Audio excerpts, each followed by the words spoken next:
Hello. Should I start? Yes, Yes, sir. sir, you are right. Yeah. So here we are meeting today for the important session, that is the multimodality imaging, and few very nice cases. So what is start with? I would say that the cardiac imaging has transformed diagnostic approaches to cardiac diseases. Main imaging tool earlier was X-ray chest, and the cardiac imaging has long been available in form of radiography, cinefluoroscopy, and cineangiography. However, profound insight has been gained by invent of 2D echocardiography, which gave us multiple views and high temporal and spatial resolution. 3D echography added complete spatial orientation at the price of lower resolution. Echocardiography carries the limitation of ultrasound imaging, lacking high quality tissue characterization and blooming laterally. Therefore, clearly more was needed. Some of the progress provided by multimodality imaging are quantitative. More accurate measurements of cardiac dimension and volumes with the CMRI. The qualitative leaps into the new concepts like myocardial characterization and infiltration, like in amyloid, especially fibrosis or edema by CMRI, calcification localization, and precise tissue thickening with the computerized tomography. There was near accurate visualization of coronary arteries by CT angiography. All these modalities have opened new possibilities for detection of conditions that were often ignored or presumed, thereby opening the door to offer new therapies. I think uh, I will invite Dr. Christopher from Hyderabad, who is a graduate from the CMC Ludhiana, graduate and postgraduate from the CMC Ludhiana, and DNB Cardiology from the Care Hospital, Hyderabad. He had the various fellowships in his credit, that is from the Harvard Hospital and Medical School, Boston, Massachusetts, and also from the George Washington Institute. He is a fellow of Indian Academy of Echo and Cardiological Society of India. He has various awards to his credit. So I will invite Dr. Christopher to start his talk. Thank you very much, sir, for the kind introduction. Thank you, Indian Academy of Echo, for this wonderful platform. And also my moderators, Dr. Rohit, who also happens to be a very close friend of mine. I'm sharing my slides and hope they are visible. Yeah, it's visible, Dr. Christopher. Yes, sir. So today's talk is going to be primarily focused on coronary CT and the length and breadth of how we're using it in cardiology practice. So this is a very important concept that we want to send across, that the stable heart disease has a completely different presentation compared to an acute heart disease. And the reason the two are clearly separated is because of the plaque character. And that is the reason why all the randomized trials did not show in stable coronary artery disease patients a survival benefit for revascularization compared to medical therapy, compared to ACS, where there is a clear mortality benefit when we use an intervention. Cardiac CT has been in the background for a good number of years. In fact, from 2006 onwards, coronaries have been imaged. But it was really in 2018 at the ESC conference in Munich that the Scott Hart trial went live. And it was the trial which clearly showed that if you interpose a coronary CT over and above standard of care, you get a 41% risk reduction in the joint MACE of coronary coronary death, as well as non-fatal MI. There is a 40% reduction in non-fatal MI. And with this huge evidence, the NICE committee of UK took it up and concluded that the technology is safe, accurate, and is cost-effective and is non-invasive. And then they made coronary CT the default strategy for evaluating patients with stable heart disease or stable chest pain as a first line investigation. And this was the first time internationally that CT actually went into mainstream cardiology. The Americans followed very quickly 2 years later and got a class 2A recommendation from the American College. And the Europeans, 2 years later, made it again a class 2A recommendation in stable heart disease that CTA is the preferred non-invasive test for low to moderate likelihood of coronary artery disease. We know the limitations of CT, and it is a poor cousin of the IVUS and OCT simply because the resolution clearly is not in the same league. The penetration part is low, the quality of images is low compared to IVUS and OCT, and now with the IVUS and the NIRS catheter, which is coming in, we are getting much better images, and we are also getting lipid images from inside the coronary tree. But nobody can beat the fact that the CTA is a walk-in, walk-out technique, completely non-invasive, very good track record in terms of safety, and extremely cost-effective. Patient walks in, gets a scan, and walks out and drives to work. I mean, you just can't beat this technology in today's world. We're also moving from stenosis to plaque, and from plaque to activity of the plaque. Now, the CT wears many hats. And the first hat that it wears is the coronary artery calcium score, which for the last 50 years has been looking at the prognosis and being able to give a number or a quantifiable percentage of the amount of coronary artery disease that you have, just like a LDL level quantifies the lipid that you have. The second thing that it does, it gives you an anatomical assessment of the plaque in terms of stenosis, and then it also gives you a plaque character, whether it's lipid rich, whether it is calcium, or whether it is actually a mix. So plaque character then is brought out by this technique. Then it also gives us hemodynamic assessment in the form of CT-FFR, and this has also become mainstream and adopted by most societies. The biggest problem is that it all comes from a single company, that is a HeartFlow at Redwood, California, and because of the cost remains largely inaccessible to most of us in the southern hemisphere. The last thing that CT looks at is what we call as perivascular adipose tissue, that is the tissue bordering the coronary arteries. And if you look at the SMERF+ study, which was presented in Madrid just last September in the European Society meeting, clearly you can see that patients with nearly normal coronaries who had inflamed perivascular adipose tissue had a lot of events. And this was the SMERF+ study which was presented and clearly puts coronary CT on the map in terms of future coronary or cardiac risk stratification.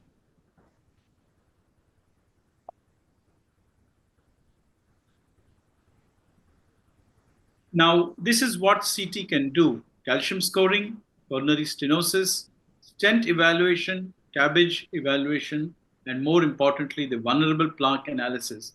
And it acts like a real gatekeeper for the invasive coronary strategy. Now, what is made even more simple for us as practicing cardiologists is the advent of the CAD-RAT scoring system, which the difficult jargon of the radiologist now comes across very cleanly in a CAD-RAT 0 to 5. 5 is obviously a total occluded artery and 0 is completely normal. And along with the CAD-RAT scoring from 0 to 5, you're also getting a strategy in terms of recommendation. So CAD-RAT 0 to 2 is only medical therapy. CADRAT 3 is functional testing. CADRAT 4 is invasive coronary angiography. And 5 is viability testing. The CADRAS therapy category is now coming with a further plan or suggested therapy, which makes it very easy for us as clinicians. Last year, there was a modified CADRAT score, and this is the addition of the plaque burden from P1 to P4. P4 is extensive and P1 is mild, and that gets added to the score. And the CADRATs with P gives you an idea or direction of how aggressively to modify the lipids in that particular patient. Now, everything is not hunky-dory, and you will see that there are image artifact problems if the high heart rates are there, if the breathing is not good. Spatial resolution has always been an Achilles heel because the spatial resolution is anywhere between 10 to 15 millimeter, and if it's a very small coronary, it's going to be a little difficult to image. Radiation, always the elephant in the room, but with modern technology and modern scanners and ECG gating, we are getting away with anywhere between 1 to 3 millisieverts for a routine scan and maybe up to 5 to 7 for a CABG scan. Lumen contrast, timing of the bolus is always an issue and has to be watched very carefully. Now, how do we prepare these patients? And this is very important for us as clinicians when we want to have a good study for our patients and send them to a lot of labs which are managed by non-cardiologists. The first thing is obviously avoid caffeine and smoking at least a day before the procedure. Beta blocker tablet can be used. Ivermectin can also be given and is very useful today. Instructions can be given to the lab to give an additional oral tablet if the heart rate is not near 60, or the use of IV in specialized labs where you know that the person is trained, there is a nurse or doctor which is trained for using. Mandatory to use sublingual nitrate when the patient is on the table because this leads to very good coronary dilatation and good size coronaries and easy for evaluation. So it's a very easy technique. Patient walks in, he lies down on the table, his feet are towards the gantry, ECG leads are put in. We usually clean the skin with tincture benzoin to make sure that there's a good fit for the ECG leads so that you get a good quality tracing, and that's very, very important to get good quality images. 18 gauge cannula is recommended in the cubital fossa, preferably because we like to give at least 5 ml per second in terms of the coronary flow. Most important, I would say, is the clinician telling the patient to do the breath hold of 5 seconds at home so that he's comfortable when he's on the CT table and getting the scan done. We talked about radiation, and we started with about 15 millisieverts. We've come down to 3 by just using good ECG dose modulation system. It's there in the machines. Getting the heart rates down to 60 also helps. And if you can do a prospective gating in a young male with a good chest habitus, you can get the dose to almost sub-millisievert level. Do not forget that coronary CT is part and parcel of the clinical evaluation, and we use either the Framingham risk score, the ASCVD calculator, which is very commonly used, and Q-risk score, which is actually good for people of Southeast Asian descent because it has the modification which is inbuilt when we interpret the CT. And this is just an example to tell you that based on the clinical estimate of the patient, the 54-year-old patient with hypertension has a risk estimate of 9% over a 10-year period. But if you propose a calcium score of 2.0, anything more than 1, then the risk moves from 9%, which is good, to intermediate, which is 11. The presence of calcium or the CT adds value in terms of the risk stratification. Now, this is all just a little bit of a introduction, and we'll directly do a deep dive into a couple of cases that I've got across, which illustrates the reach and breadth of coronary CT. We start with a 35-year-old male, no risk factors, wants to run a marathon. He has atypical chest pain, and he has ECG changes, T-wave inversion, V1 to V3, with a normal echo. He's done a treadmill with us doing depression. Moderators, can you just, there's a lot of background. Okay एक second हाँ एक minute हाँ hello हाँ हाँ हाँ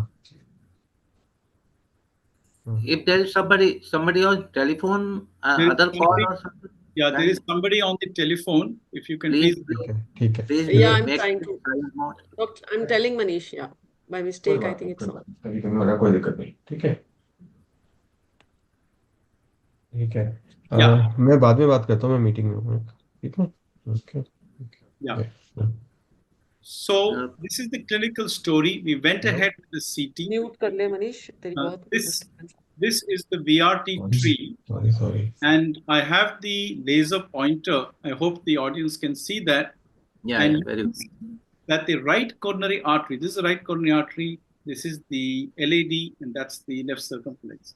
And you will see that the right coronary artery is not arising from the right coronary sinus, but it comes a little above from the left coronary sinus.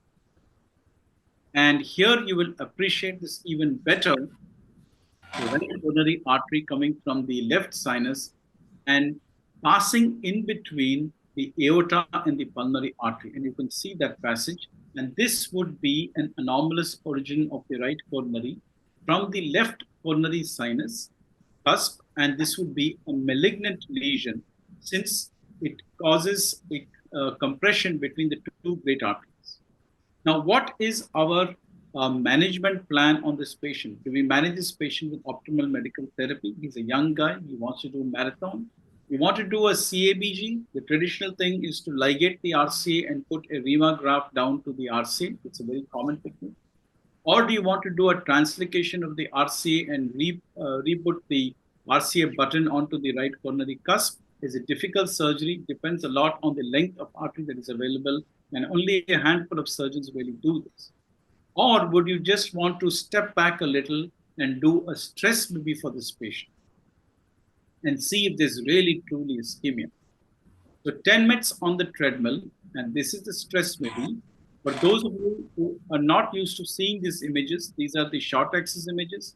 These are the vertical long axis images, and these are the horizontal long axis images, which resemble the 4-chamber view. There's the 2-chamber view on echo, and that's a shot. And this is the polar map of the whole thing. And this is a completely normal perfusion study. He has done it at 10 meds, no angina, good ejection fraction, no stress-induced LV dysfunction, no dilatation of the LV as well, perfectly normal. And what we've been seeing in the series that we have of about 8 to 10 patients is that if the artery arises a little below where it is protected by a fibrous trigone here of the aortic valve, there seems to be some protection compared to the RC would come a little higher up. And then there is only muscle and the chance of compression would be higher. So that is what we have sort of picked up from our own series where we found 50% of the RCA malignant cases have had a negative maybe, and we have followed them up between 1 to 3 years. And we have found that the strategy of optimal medical therapy in these particular patients, including beta blockers, avoiding strenuous exercise, and yearly simple treadmills and echoes, has been quite rewarding, and we've been able to avoid a lot of surgeries. Case number 2 is a 58-year-old gentleman who's diabetic on OHAs. He's got a knee arthritis. He can't walk much. He has atypical chest pain. He has a normal ECG and 2D echo. The QRIS score, we have already entered the data. We got a score of 12.7% risk over the next 10 years. This has been partly due to the higher LDL that he has, 135. And with this, he comes into the intermediate category, intermediate risk. And these are the options in front of us. Coronary angiogram, treadmill, and a CTA. And we went ahead and did the CTA. He's got a 0 score, as you can see on the calcium score. And his coronaries are absolutely nice and pristine and normal. So his score diagnosis would be a CADRAD 0 P0, which means he has a really, really low risk. And this is the VRT images showing those beautiful flawless coronaries. Now, This is the data that is now available, and this is our data that we published some time ago, where we found that if you have no coronary artery disease or a calcium score of 0, your mortality, revascularization, hospital admission is very, very low compared to someone with mild disease, it's a little higher, and somebody with obstructive disease is significantly high in terms of events. And there is a lot of protection in an asymptomatic person who has a calcium score of 0. The protection is not that robust if you are symptomatic with 0. And certainly, if you have a calcium score of even more than 0, which means 1 to anywhere up to 800, you have a high event rate. So the calcium score historically has been a fairly good predictor of risk, 10-year risk for patients. Now, the management on this patient would be to get the sugars down, keep the HbA1c less than 7, get the LDL-C under 100 as per the LAI guidelines that every Indian should have an LDL of less than 100. So rosuvastatin should be bumped up. We would like to use dapagliflozin for his OHA management because there is a survival benefit, as we know. Get him on a regular exercise and do possibly a yearly dobutamine, not to repeat the CT because that involves contrast and radiation. The dobutamine would be a good choice because he has knee arthritis and obviously he cannot really do a treadmill. No role for aspirin presently with absolutely 0 calcium.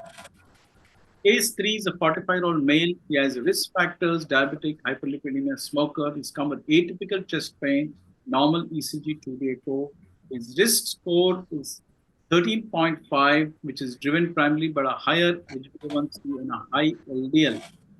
And these are his CT images.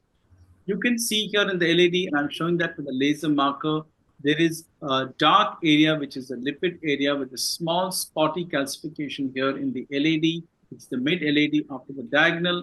You're also seeing this on the RCA proximal segment. You can see the dark areas. I've labeled it as plaque, and I'm also showing it with the arrow and the laser pointer. 2 areas where we find extremely dark areas, also unit of less than 30. And these are the VRT images showing you the little irregular beady pattern of the coronary, which I already showed you. And this eccentric lesion on the RCA is almost invisible on the VRT. So the diagnosis on this patient is this patient has a calcium score of 120. There's a CADRAT 2 because they are non-obstructive. But we have added V over here. V is the presence of vulnerable plaques. And you've seen those 2 plaques which have a mixture of lipid as well as calcium. And if you look at the data that is available for us right from Scott Hart and some of the Japanese and Norwegian data, is that the moment you have a vulnerable plaque, there is a very strong predictor for future MI, future death, future ACS, and the more the plaques that you have, the risk is more. So detection of vulnerable plaques is an extremely good feature of CTA. And the 4 important plaques I would like to just show you is the positive remodeling here. You can see the lipid and the stretch of the artery, which is stretched out, showing positive remodeling, and that's seen better here.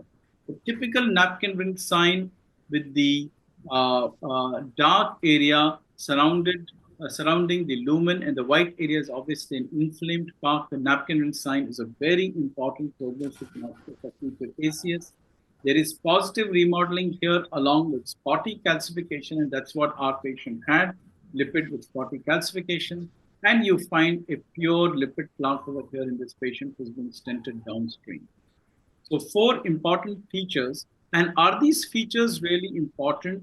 And yes, they are. If you look at the data that is available in terms of the large meta-analysis, the moment you have these high-risk vulnerable plaques, you are at a much higher risk for MACE, which means cardiac death, myocardial infarction, and TVR, compared to somebody who did not have those plaques. And you can see the risk is really, really low.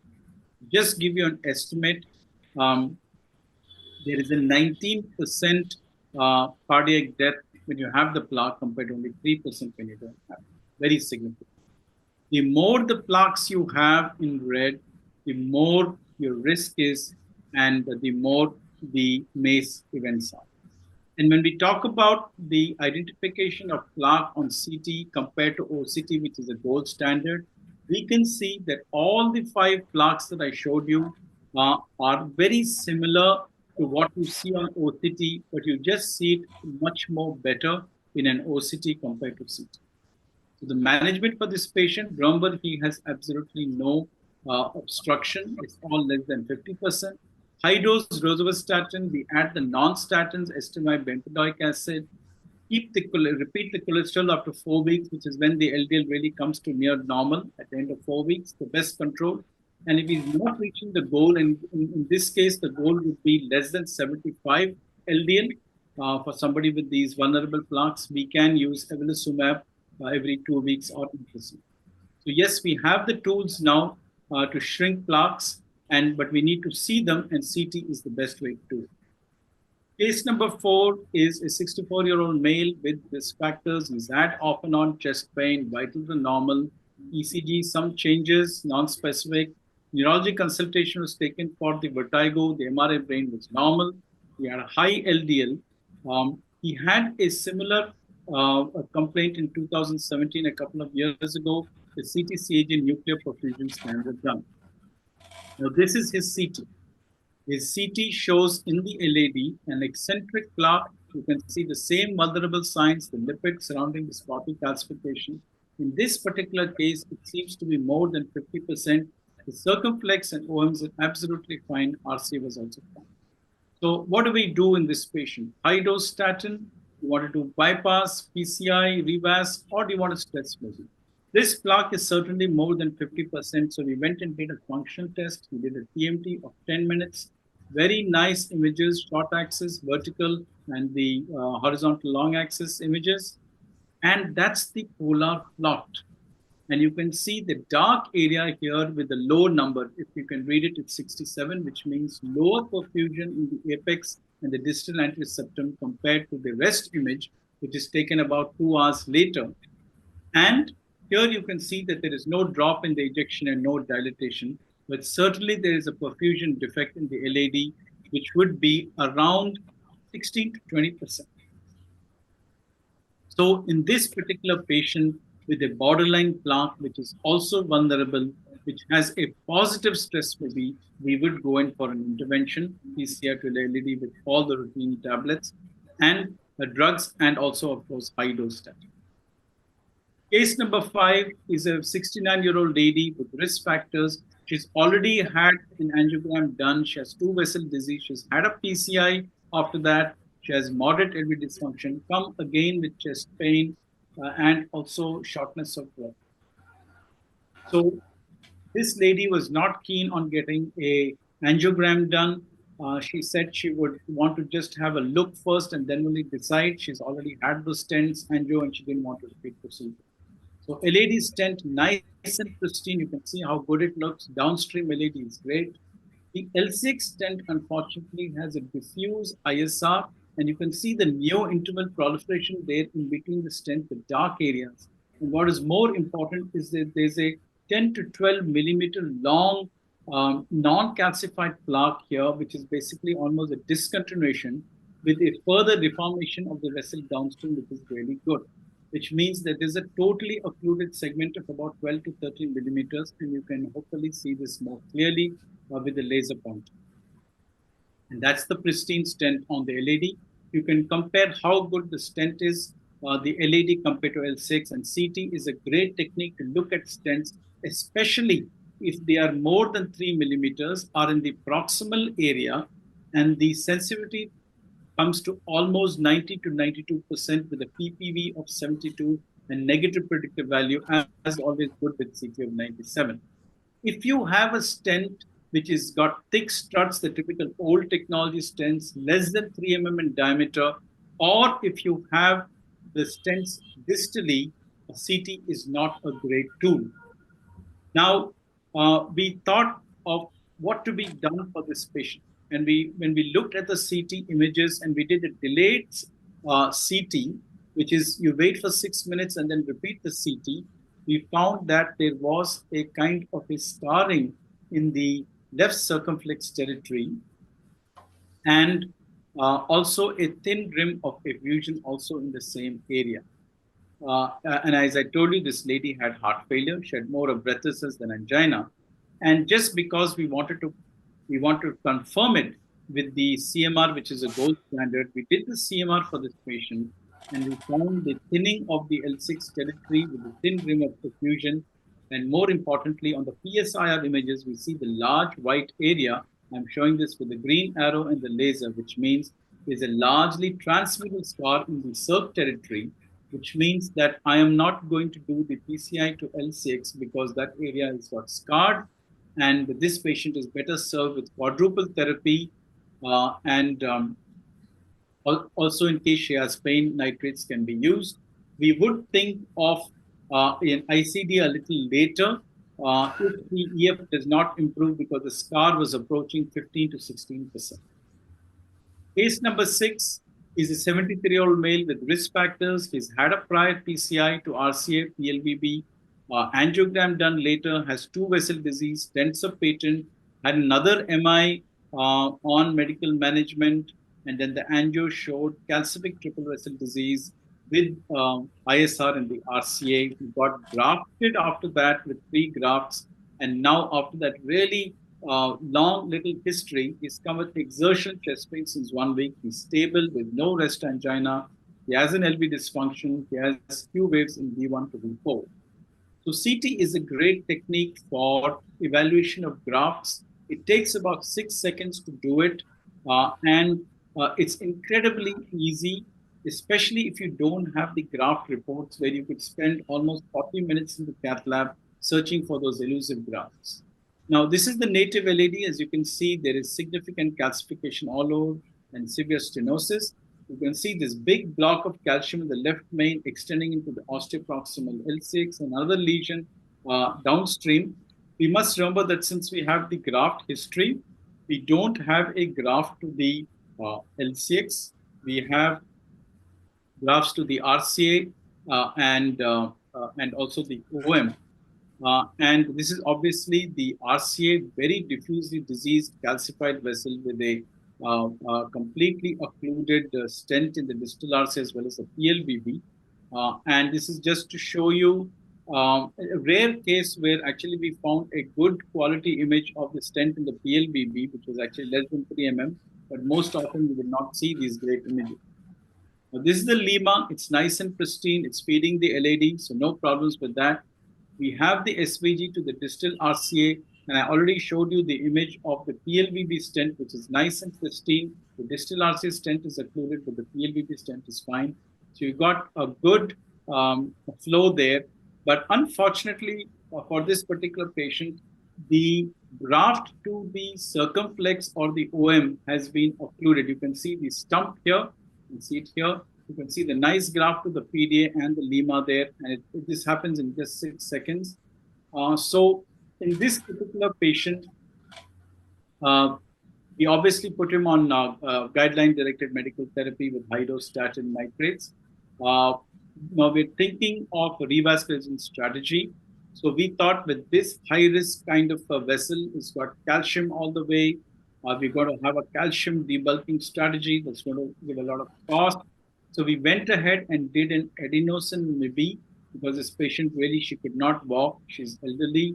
So we did the adenosine, and the polar map clearly shows a large perfusion defect in the left circumflex territory, which was positive. The EF, however, was preserved, no dilatation, so not a very high-risk patient.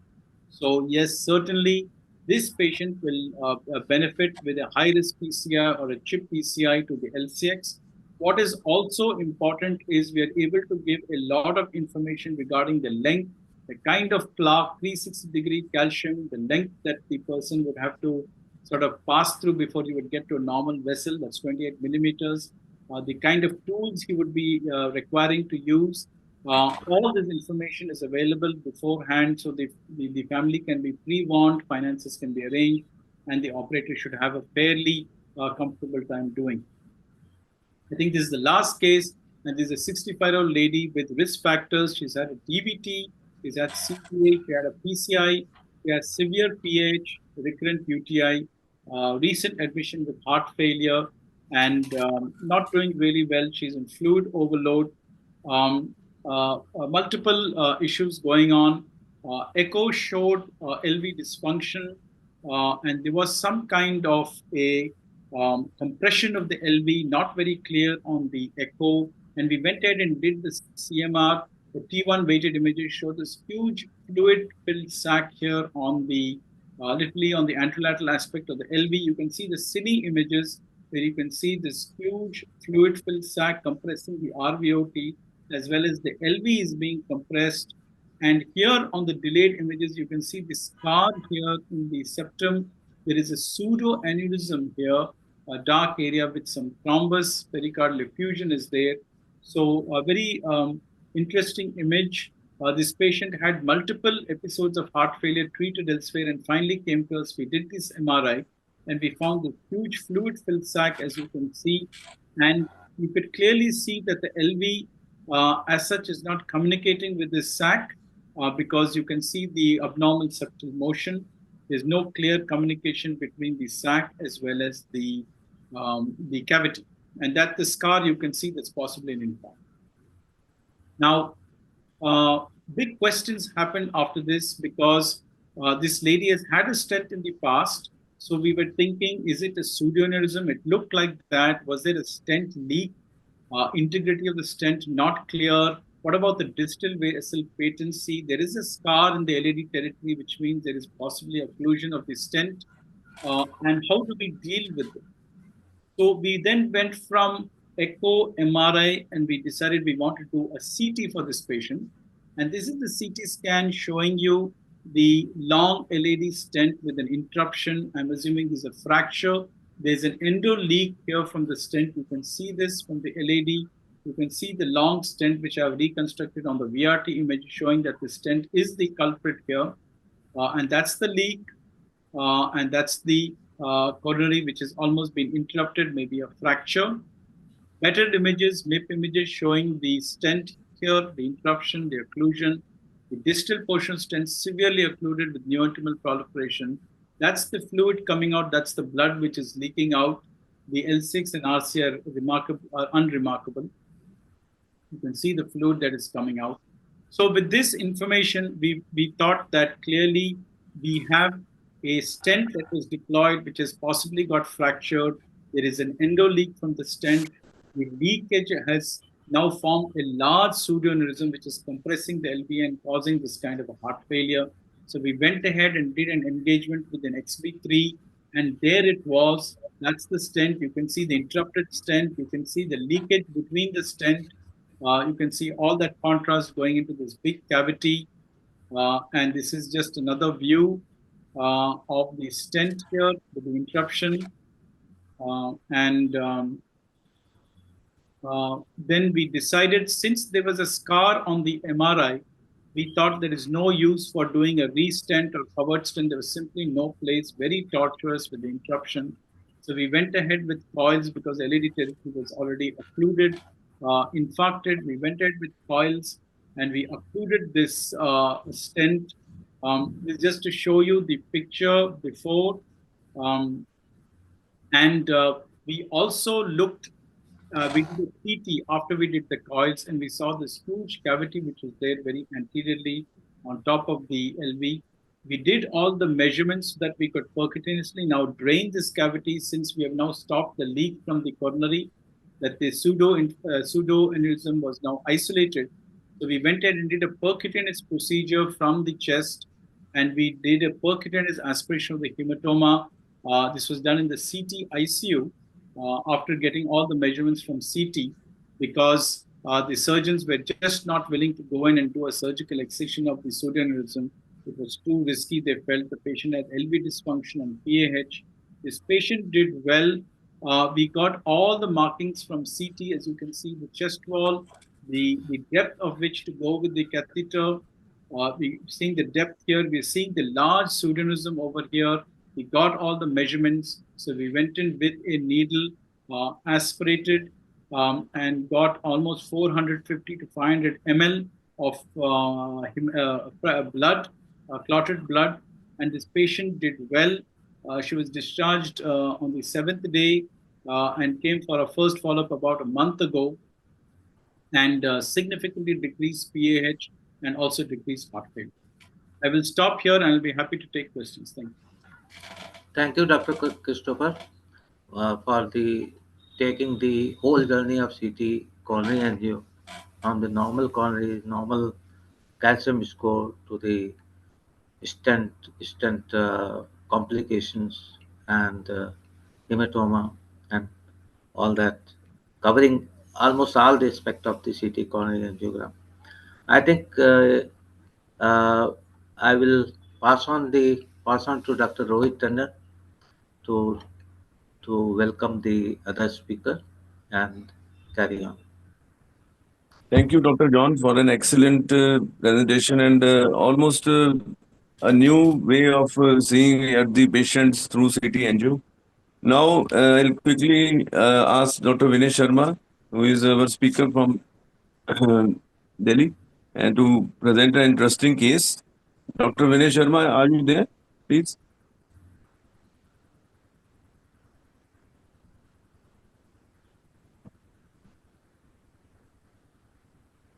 Dr. Vinay?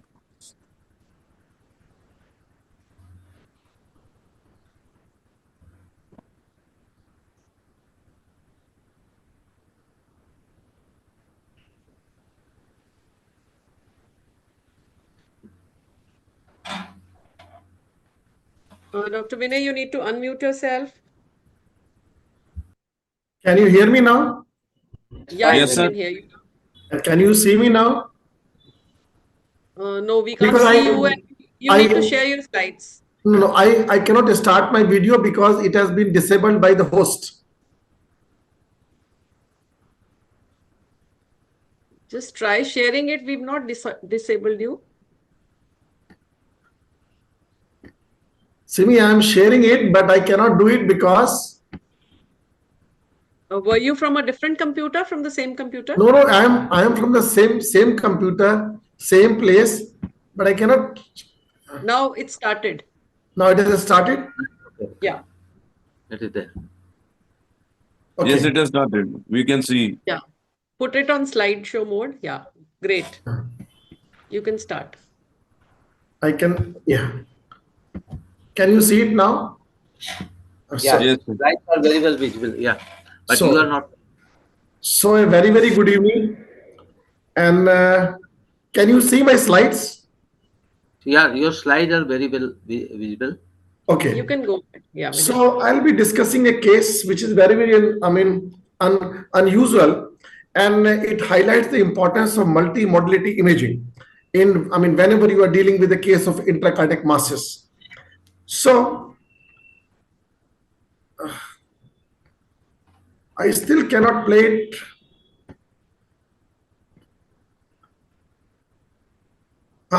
So a cardiac mass is always big diagnostic challenge, and the reason is that the echocardiography cannot tell you about the diagnosis, about what is there at the cellular level. So every echocardiographer develops his own working way to deal with the intracardiac masses, and this approach is usually based on the location, the echo texture, associated findings, and statistics like what is the age and sex of the patient, and certain amount of your own clinical experience. Now, this case is going to highlight the problems whenever you are, simply because of the reason that the echo cannot give you a biological diagnosis. So this was a 75-year-old male patient, and he was a known case of coronary disease with a history of PCI, and he has recently shifted to Delhi. Now, this was his first visit to our hospital, and it was for complaint of chest discomfort and breathlessness. And echo was done as part of the initial workup for a patient which is being seen for the first time. So this is what the echo showed. It shows that there were intraval renal wall motion abnormality as a LV pseudo, and there was mitral regurgitation. But what was the surprising finding was this, that it also showed a mass in the right atria. So as the part of the next stage of the workup, we did a transfacial echo, and which showed the same findings. The T confirmed all the three findings. There was a LV pseudo in the inferior wall area. There was mitral regurgitation and was a mass in the right atria. So when we further focus on this mass in the right atria, it showed that this mass was heterogeneous and it was a vascular mass. So these two findings, that is heterogeneous ecotexture and the vascularity, and the fact that the large majority of masses in the right atria are malignant, it gives the initial hint that this patient might be potentially having a malignant mass in the right atria. So as the further next step, we did an MRI. And you can see a mass in the right atria, but this MRI raised the first question mark on the working diagnosis of a potential malignant mass. The T1 and T2 characteristics of this mass shows that it can be a clot, but they were not very sure because the LG was not done, as they said that the urea creatinine was raised. So discordant echo and MRI findings, it led to a whole body FDG PET CT because we were still considering that this patient might be having a potential malignancy. And this shows a heterogeneous mass likely extending into the AC. That it is predominantly thrombus, however, a underlying small hemorrhagic tumor cannot be ruled out as contrast was not used. So now the problem was compounded.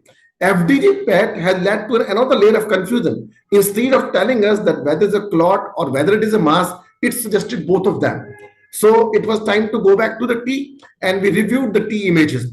So when you look at the T images, our impression of malignancy on echo and suspicion of clot both were there. You can see that there, where I'm pointing, there was a vascular mass, and on top of that, this hyperechoic area, this was potentially a clot. So now, now we were considering that there is actually a malignant mass, and on top of that, there was a clot. The only problem was that none of the tests done so far has used a contrast due to raised urea and creatinine. So a myocardial perfusion FDG PET viability study was done, and results, they turned everything upside down. They said that it was a lesion which was encasing distal part of the RCA stand and causing mass effect on the RA, and there was a large hematoma with an active bleed. Everything which we have done so far was turned absolutely upside down. So this report demolished all the three arguments of its being a malignant mass, because what we suspected to be an intracardiac RA mass was actually extracardiac. And what we suspected to be a malignant mass was actually a hematoma. And what we consider as evidence of vascularity was actually an active bleed. And this is what the angio showed. You can see the RCA stand, and in the distal part, there was an acute, active, ongoing bleed. So it was again time to go back to the drawing board. That why this diagnosis was initially missed. So why we missed it? Because the problem started with confusing an extracardiac mass as intracardiac. And I still stand by the fact that an intracardiac RA mass is malignant until you prove otherwise. But here what is happening is that if you look at it, what we believe, this is basically the RA-free wall which have been compressed from outside. If you miss this fact, you are going to confuse a RA mass which is extracardiac mass with an intracardiac RA mass, and this is exactly what has happened. The problem was further compounded as the mistake could not be realized because the initial MRI has refrained from committing the location. FDG PET actually called it an intracardiac mass with an SVC extension, and it was difficult for me to relate the mass to a stent because, number one, the last procedure was a DB, which was 6 months prior to the index event, and check angio thereafter was normal. And what opened the leak as 4 months post DB angio was normal. And why it is not temporary immediately? A clot is unlikely to form in a heavily anticoagulated immediate post-stent state. So because of all these reasons, it never crossed our mind that it can actually be a bleed. But and the take-home message from this is, keep your mind open to the possibilities. Your eyes will not see what your suspecting. And if you go back to the initial imaging, even transthoracic imaging showed that the stent was surrounded by the mass. You can look in the first image. This is the dot. It is the stent in the short axis. And if you look at the another image, this was the stent being seen in the long axis, surrounded by the clot. So this case highlights that whenever you are dealing with the intracardiac masses, there is always a probability that you might be missing something, and one should make a very liberal use of multimodality imaging, including MRI, CT, angio, like in this case. Thank you.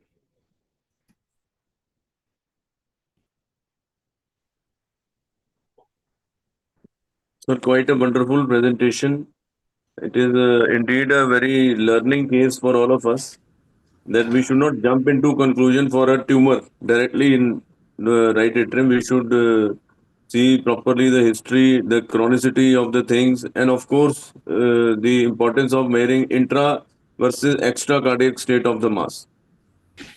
Sir, my one question which came to my mind was whether myocardial contrast echo would have been helpful a little bit in this case or not. No, Rohit, why would you like to do contrast echo?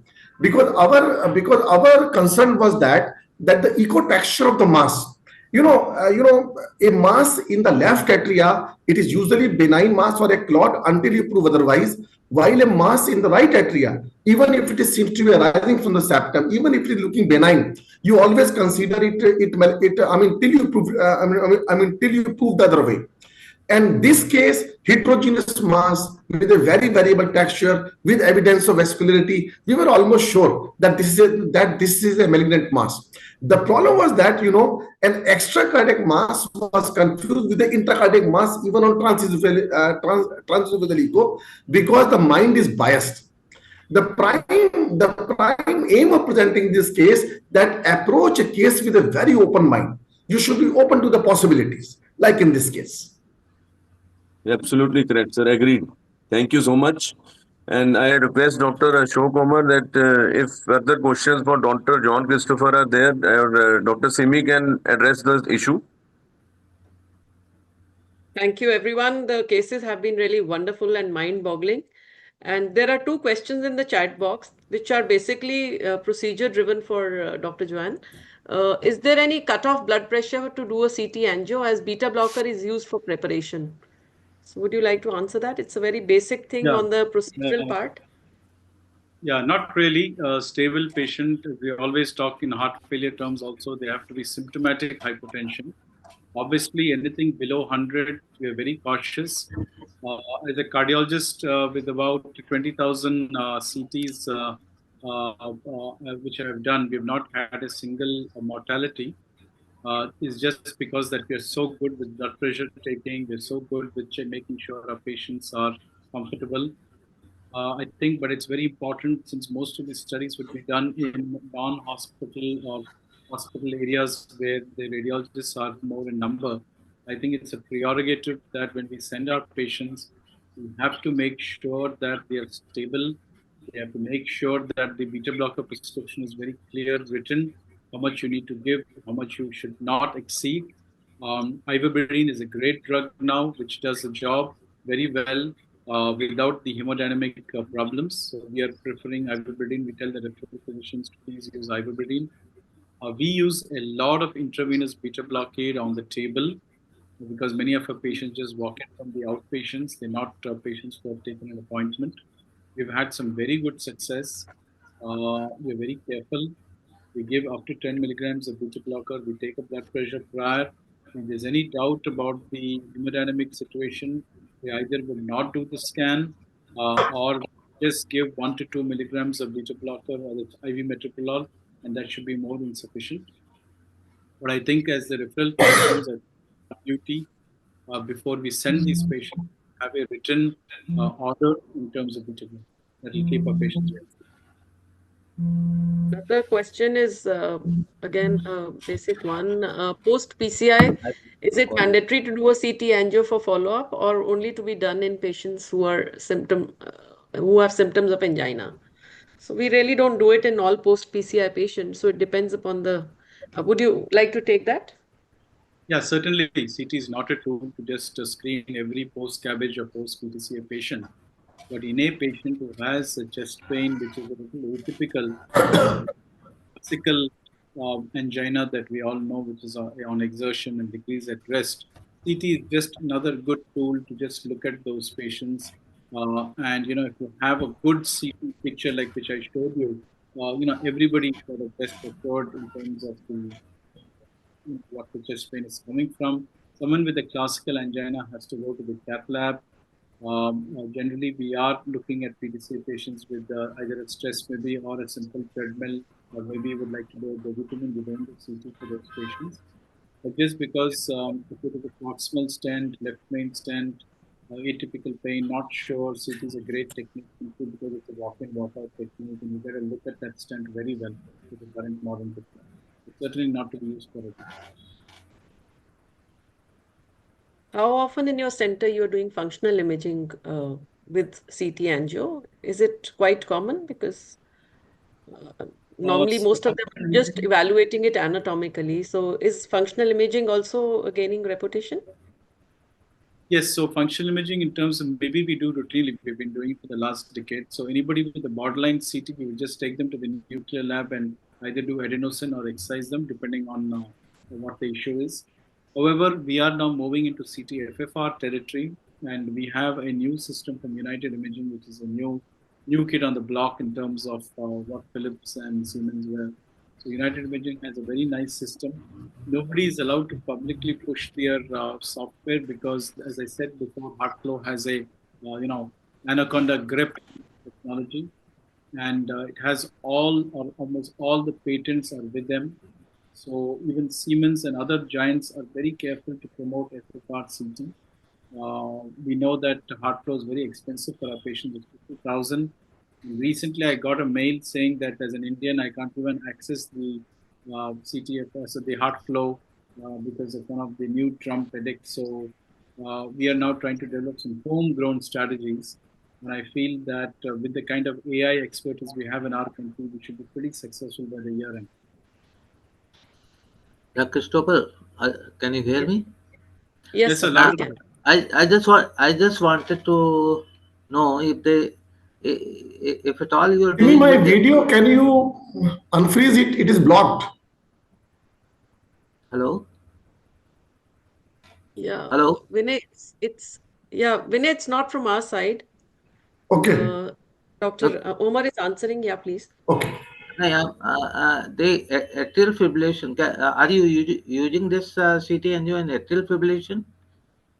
So if the situation demands, I give the usual atrial fibrillation drugs, including IV digoxin, to get the heart rates really down. If the RR intervals are fairly regular and slow, we are getting away with CT even in atrial fibrillation. In fact, before doing RFA in patients with AF, sometimes we are going ahead looking at the coronaries, looking at the LA appendage in those patients where T is a big problem, and you also want to look at the left circumflex for some various reasons in terms of RF ablation.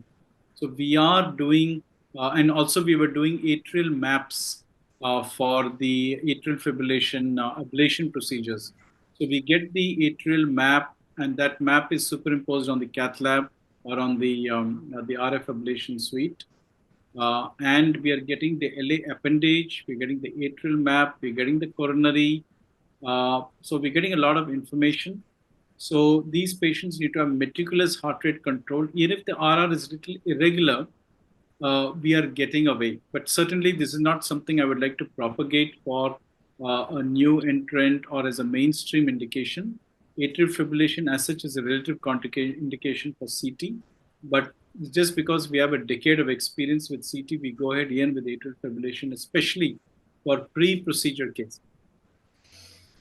Okay. Yeah, regarding Dr. Vinay, your case, I was just thinking that it was Can a you unfreeze my video? I cannot see. You cannot start your video because disabled by the Vinay. host. I think Manish was the host and presently not around, so we can actually continue like this only. Okay. Okay. Okay. Regarding your case, I was just thinking that we have used multimodality beautifully, But I was just thinking that a post PTCA patient who's become symptomatic again and having angina and dyspnea, and if we would have done a check angiogram, I mean, we could have got the diagnosis earlier. What do you think? Simi, Though it all is these, actually, it yeah. shows the use of multimodality, because it's sitting at the periphery when we are not very, we don't have, if we don't have a cardiac MRI and PET scan. So I think in my lab, we would have probably done an angio first, and we could have gotten the diagnosis of, the perforation thing and So there are two things to me. This was yeah. not this was not our patient, and this patient basically came from Assam. So he was Okay. coming for the first time to us, and initial echo was done as a part of the initial workup, and all these tests which you are which you are seeing, they were completed over a period of just 48 hours.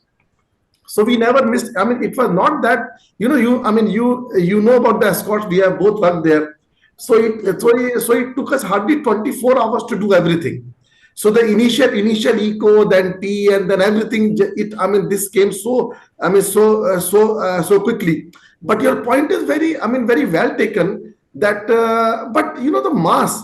The purpose of this case was Yeah, to tell because, that the yeah, appearance of complete mass mass, was so mass, deceptive, right. including Yeah. that vascularity. It was so deceptive that we thought that this patient has got a CAD, and now he has got a secondary in the RA also.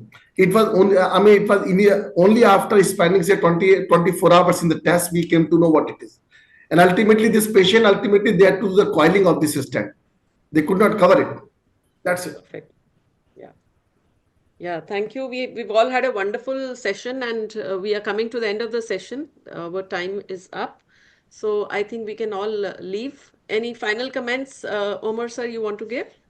I think it has been a very wonderful session, and very all aspects of CT coronary angio and the multimodality imaging uh, has been taken care of. I think we should wind up this session. Yeah. Thank you very Thank you, much. and we can all leave. Thank you, Thank you. Dr. John. Thank you. Thank you. Thank you, Dr. Vinay. Thank you, Lord.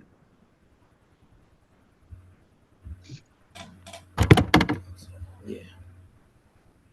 Leave. Leave it.